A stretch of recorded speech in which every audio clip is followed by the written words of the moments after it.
परमात्मा को प्राप्त करना कठिन नहीं है, वो तो सहज है, मिले हुए ही हैं। पर हम दूसरी तरफ जा रहे हैं, उधर नहीं जा रहे, परमात्मा से विमुख हैं हम। इसलिए प्राप्त होते हुए भी वो हमें अप्राप्त लग रहा है।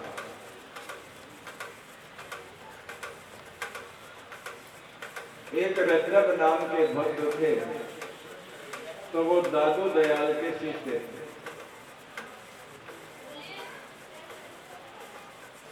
तो दादू दयाल के पास वो चले गए बचपन में ही, पर वो अपने घर में पूरे परिवार में ही अकेले थे। इसलिए परिवार वालों ने उस खोज की उनकी। तो किसी ने बताया कि भाई उसको दादू दयाल के यहां देखा।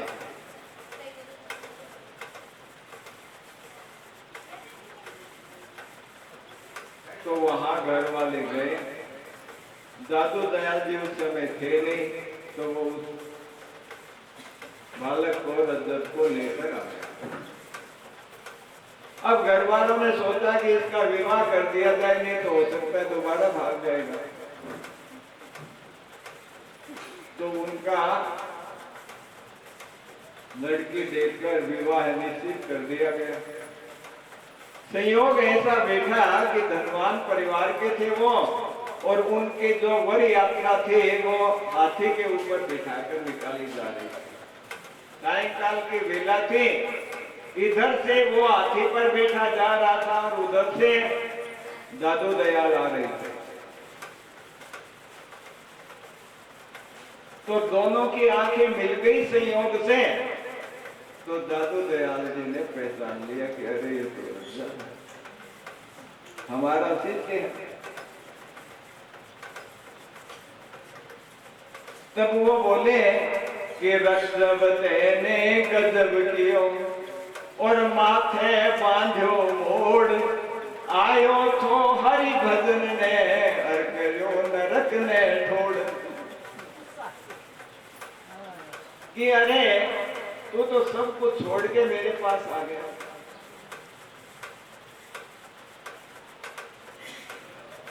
और कहा अब तो फंसने जा रहा है।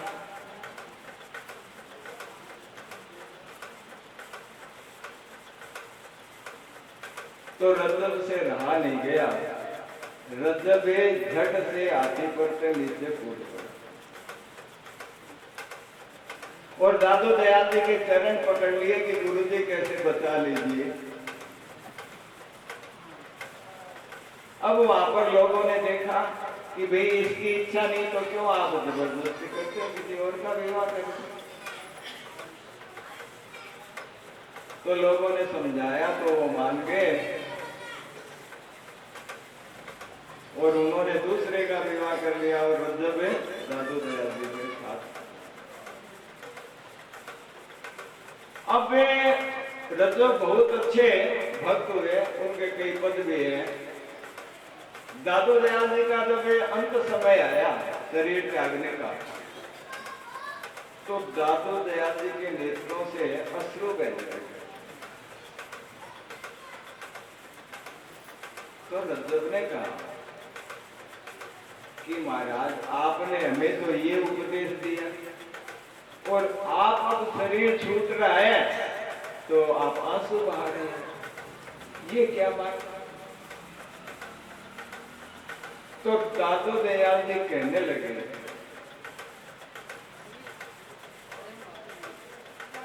कि रजब बात ऐसी नहीं है, मैं शरीर छूट रहा है इसलिए दुखी नहीं हूं।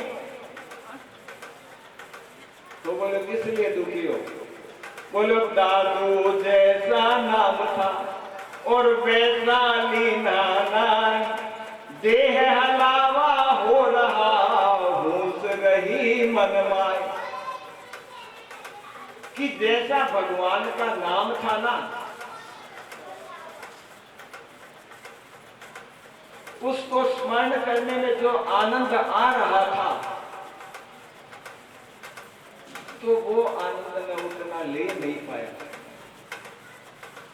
और तनो दिन वेद भजन नहीं बलना, शरीर के बिना भजन नहीं होता। इसलिए शरीर तो जा रहा है। पहले जो ऋषि मुनि हुए उनको बहुत समय मिला तो उन्होंने बहुत भजन किया, तो मैं उतना भजन नहीं कर पाया, इसलिए बड़ा दुख हो रहा है कि जैसा नाम था वैसी तृप्ति नहीं, समय कम मिला। तो इसलिए नाम अमृत है, उसको पीने से सारी व्याधियां दूर हो जाती हैं।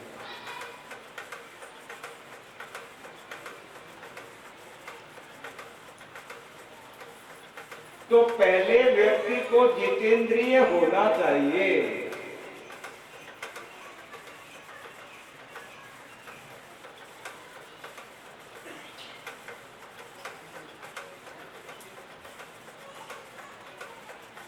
तो देखो भगवान नारायण ने कर्दम जी को कहा कि आज के 5वें दिन तुम्हारे यहाँ मनु और शत्रुप आएंगे। वो अपनी पुत्री देवहूति को अपने साथ लाएंगे और देवहूति आपसे विवाह करना चाहती है, इसलिए वैसे आप उसके लिए मना मत करना। तो मैंने आपका जो व्यवस्था है वो कर दी है। और फिर मेरा आना, भगवान कहते हैं यदि इसको स्त्री मिली तो क्या लाभ हुआ मेरी तपस्या का। भगवान तो कृपालु है, तो फिर अपनी तरफ से एक वरदान छोड़ दिया। कहा कि जाओ, तुमने इतनी तपस्या की है, इसलिए मैं स्वयं ही तुम्हारे यहाँ पुत्र रूप से अवतार हूं, और इस तरह से आपका उद्धार हो जाए।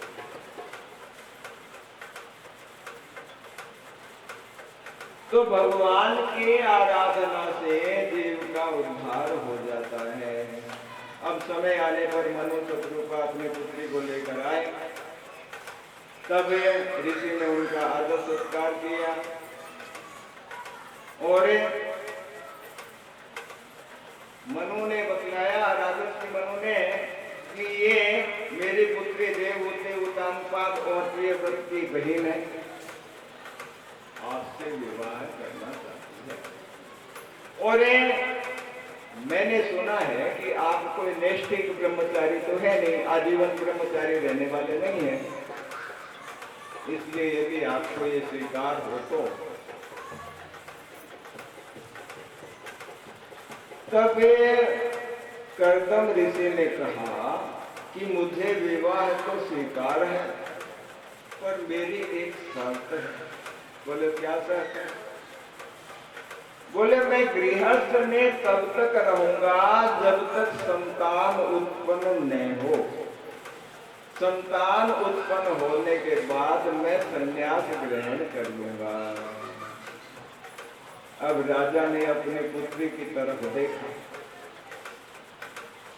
तो पुत्री ने उसका अनुमोदन किया कि मुझे तो सांसारिक विषय पति नहीं चाहिए, ऐसा ही पति चाहिए जो परमार्थ में लगा हुआ।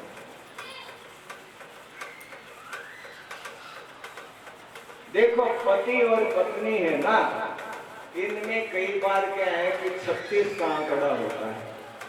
36 का आंकड़ा क्या होता है? पत्नी तो मंदिर जाती है और पति मदिरा खाना जाता है, वो शराब पीता है और पत्नी भगवान का भजन करती है। तो विपरीत हो गए ना, एक इधर जा रहा है दूसरा उधर जा रहा है, तो ये अच्छा जोड़ा नहीं है। दूसरा जो है शरीर का आंकड़ा होता है, उसमें क्या होता है कि पत्नी है वो पति में आसक्त रहती है और पति है वो पत्नी में आसक्त रहता है। ये भी अच्छा जोड़ा नहीं है, क्योंकि ये संसार में दोनों ही डूब के रहते हैं। तीसरा क्या है? तीसरा 66 का जोड़ा होता है। पति है वो परम पति में, परमात्मा में लगा है, और पत्नी है वो पति के साथ लगी है। तो ऐसे में दोनों का कल्याण होगा। ये अच्छा हुआ। संयोग कहीं कहीं पे। तो इस प्रकार से देखो, मतलब जब विवाह होता है ना, तो दूल्हे को घोड़ी पर बिठाते हैं। घोड़ी पर बिठाने का क्या मतलब है? कि ये इंद्रियां है ना, ये बड़ी बलवान है। बलवान इंद्रिय ग्रामो विद्वान समभि कर सके। इन इंद्रियों को बस में रखना। आप गृहस्थ में प्रवेश कर रहे हो, इसलिए इंद्रियों को बस में रखना। काम आदि का जो आवश्यक है उतना ही उपभोग करना। ये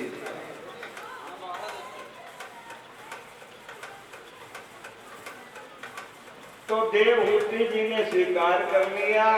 दोनों का विवाह हुआ। कर्दम जी के साथ माता देवहूति का विवाह होने पर उनको दहेज आदि देकर राजा मनु है वो शत्रुपा जी के साथ वहां से विदा हो गए। वो तो चक्रवर्ती सम्राट थे।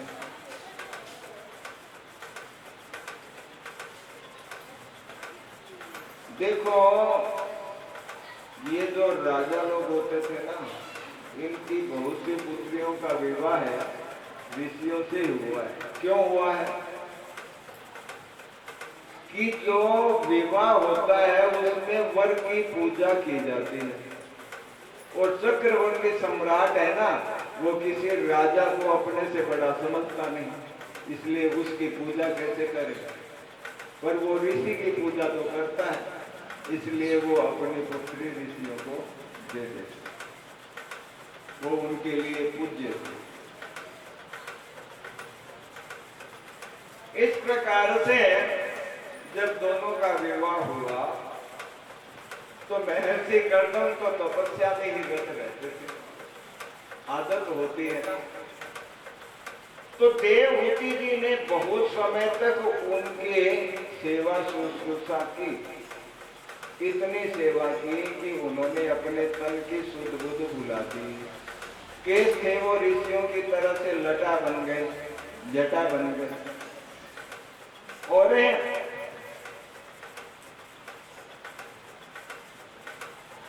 उनका शरीर सूख के कांटा हो गया। महर्षि ने देखा तो कहने लगे कि देवी, तुमने मेरी सेवा करते हुए अपने शरीर की सुध बुध भी भुला दी। इसलिए मैंने तपस्या से जो प्राप्त किया है आज से उसमें आपका बराबर अधिकार। बोलो तो मेरे से क्या चाहते हो? तो देवहूति जी ने कहा कि देखो, आपने तो संतान के लिए कहा था ना,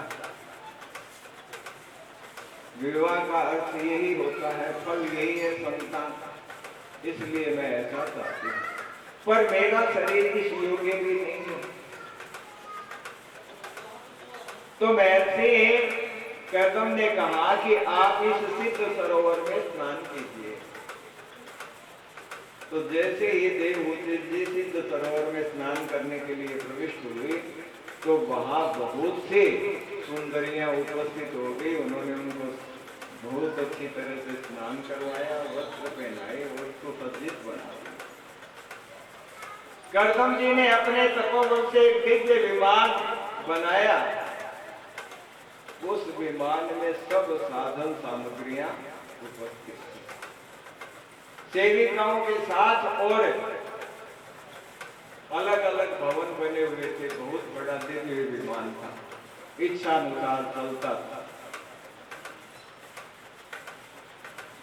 तो उनके साथ देवहूति जी जो है उसमें प्रविष्ट हुई और उन्होंने बहुत समय तक देवताओं के इंद्र का नंदन वन आदि जो है उधर भी विहार किया। ऐसे विहार करते करते उनके वहां 9 पुत्रियों की उत्पत्ति। वो 9 पुत्रियां क्या नवधा भक्ति ही थी, उनके होने से अब देवहूति जी है वो उनके हाथ जोड़ के सामने खड़ी हो गई, कांपने लगी कि महाराज इन्हें इंद्रियों ने मेरी बुद्धि को भ्रष्ट कर दिया, मैं तो काम के अंदर अपने आप को भूल ही गई। ये इंद्रियों के सुख भोग इसी प्रकार के हैं, तो मेरे को कोई शुद्ध बुद्ध ही नहीं रही। इसलिए अत्यधिक आसक्ति के कारण मैं जान नहीं पाई। पर ये लड़कियां जो हुई हैं, आप यदि मुझे छोड़कर चले जाएंगे, क्योंकि फिर आप जैसे पति से मेरा संसर्ग हुआ, उसका क्या लाभ हुआ, संग का क्या फायदा मिला। कहा गया है कि संगे सर्वात्मना त्याज्य चेत त्यक्तुं न शक्यते से सद्वेषय कर्तव्यम सताम संगोई वेकजम। कि संग किसी का भी नहीं करना चाहिए संसार में, और यदि बिना संग के नहीं रह सके तो वो संग संतों से करना चाहिए। संतों से संग है वो संसार से पार करने वाला होता है। पर मैंने आपका संग करके भी वो परमार्थ प्राप्त नहीं किया। तो देवहूति जी को ऐसा कहने पर महर्षि कर्दम ने कहा कि देवी आप घबराओ नहीं, आपके यहाँ भगवान जो है वो स्वयं अवतार लेके बालक के रूप में आएंगे, तो चिंता करने की जरूरत नहीं। आप विधि विधान का पालन करो, धर्म का आचरण करो। तो इस प्रकार से फिर उनकी गृहस्थी में भगवान कपिल का प्रागट्य हुआ। बोलिए कपिल भगवान की। अब भगवान कपिल आ गए तो फिर गृहस्थी संभालने वाले आ गए। अब कर्दम जी ने भगवान के सामने जाकर प्रार्थना की कि प्रभु आपने अपना वचन निभाया, आपने कृपा की, आप आ गए, अब मैं संन्यास लेना चाहता हूँ। तो उनकी अनुमति लेकर उनकी परिक्रमा करके कर्दम जी जो है वो संन्यास लेकर निकल गए घर से, और भगवान का ध्यान करते हुए उन्होंने भागवती गति प्राप्त की। इधर माता देवहूति है, उन्होंने देखा कि अब पति तो रहे नहीं, पुत्र है, और पुत्र साक्षात भगवान ही है, तो वो उनकी शरण में गई। तम पांगताहं शरणं शरण्यं स्वभृत्य संसार तरो कुठारम् जिज्ञासयाहं प्रकृति पुरुषस्य नमामि तद्धर्मविदां वरिष्ठम्। ये हे प्रभु, आप तो धर्म जानने वालों में श्रेष्ठतम है। इन्हें दुष्ट इंद्रियों ने मुझे संसार में ही रमाए रखा, मैं इनको भोग देते देते थक गई, पर ये इंद्रियां संतुष्ट नहीं है। इसलिए मैं आपकी शरण में आई हूं। आप कैसे हैं कि आप अपने सेवक के संसार रूपी वृक्ष को काटने के लिए कुल्हाड़ी है। जैसे कुल्हाड़ी वृक्ष को काट देती है, वैसे ही आपकी शरण में आ जाता है, उसके संसार रूपी वृक्ष को आप काट डालते हैं।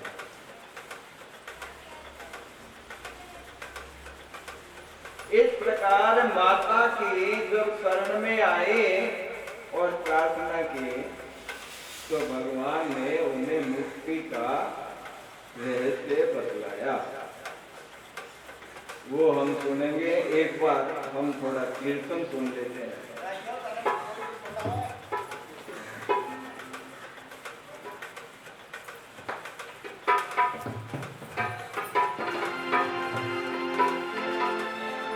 राधे कृष्ण राधे कृष्ण कृष्ण कृष्ण राधे राधे राधे श्याम राधे श्याम श्याम श्याम राधे राधे राधे कृष्ण राधे कृष्ण कृष्ण कृष्ण राधे राधे राधे श्याम राधे श्याम श्याम श्याम राधे राधे राधे कृष्ण कृष्ण कृष्ण राधे राधे राधे श्याम श्याम श्याम राधे राधे कृष्ण श्याम श्याम राधे राधे राधे राधे राम राधे श्याम श्याम श्याम राधे राधे राधे राधे कृष्ण कृष्ण कृष्ण राधे राधे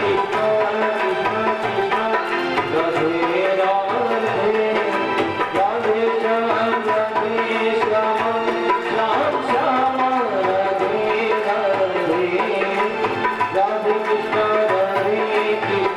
कृष्ण कृष्ण कृष्ण राधे राधे राधे श्याम श्याम श्याम राधे राधे गोविंद बोलो हरि गोपाल बोलो गोविंद बोलो हरि गोपाल बोलो गोविंद बोलो हरि गोपाल बोलो गोविंद बोलो हरि गोपाल बोलो रमण हरि गोविंद बोलो राधा रमण हरि गोविंद बोलो राधा रमण हरि गोविंद बोलो राधे राधे बोलो राधे राधे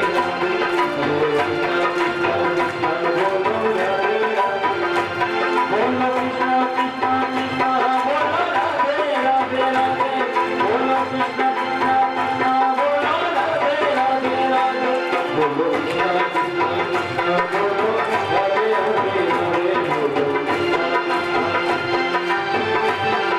कृष्ण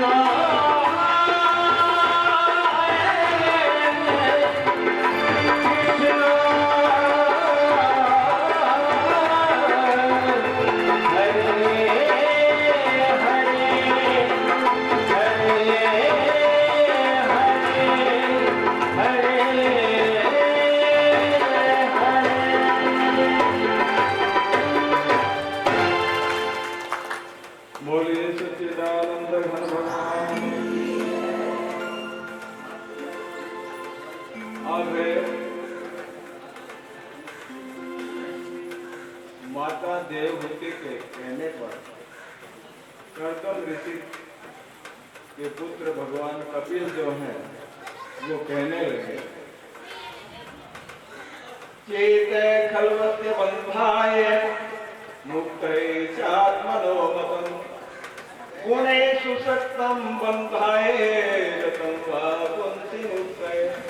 ये हे माता, ये मनुष्य का जो चित्त है, मन है ना, ये ही बंधन और मुक्ति का कारण है। मन एव मनुष्याणां कारणं बंध मोक्षयो। मन ही मनुष्यों का बंधन और मोक्ष का हेतु है। बात छोटी सी है, आप इसे समझ के इसके अनुसार आचरण करें तो कल्याण होगा। कहते हैं कि गुणेषु सक्तं बंधाय।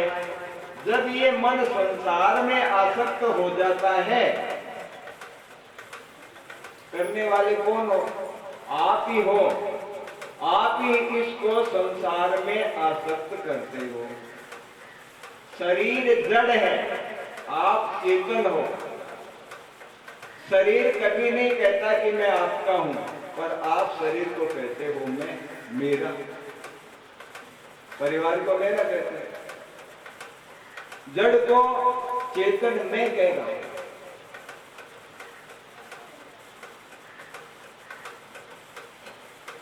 तो ये अज्ञान है, तो करने वाले आप ही हो। आप संसार में आसक्ति करते हो तो संसार में डूबकर जन्म और मृत्यु के चक्र में पीसते रहते हो। मातृ पितृ सहस्राणी पुत्र दार सतानी थे भूते भूतानी यथा यास्यन्ति चापरे। महाभारत में कहा गया है कि आपने अब तक हजारों माता पिता देख लिए, कितने ही पति पत्नी देख लिए, कितने ही पुत्र नाती देख चुके, और जब तक मुक्त नहीं होंगे तब तक इसी चक्र में चलते रहोगे। और आना इधर ही पड़ेगा, चाहे अब आ जाओ चाहे बाद में हजारों लाखों वर्षों बाद आ जाओ। मुक्ति का द्वार यही है, संसार की आसक्ति का नाश करना। वासना क्षय पूर्वक मनोनाश है, वो ही मुक्ति है। जब तक संसार में आसक्त हो तब तक मरना जन्मना पड़ेगा। हो तो मरना बाकी रह जाएगा, जन्म गए तो